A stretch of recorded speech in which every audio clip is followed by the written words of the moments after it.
You are looking at Julian's pronunciation guide, where we look at how to pronounce better some of the most mispronounced words in the world, like this other curious word. But how do you say what you're looking for today?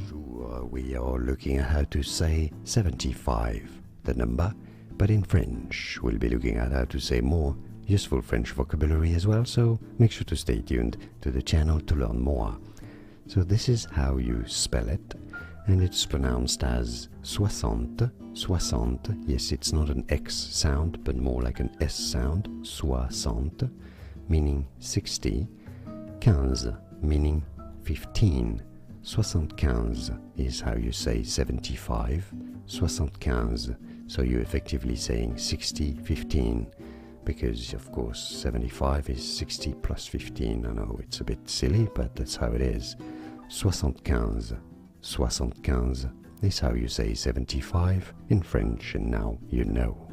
More videos for you here to learn more useful names from France and vocabulary. Thanks for watching. Merci. Here are more videos on how to pronounce more confusing words and names too many mispronounced. Like this video if you found it useful. I appreciate your support. I'll see you soon, and thanks for watching.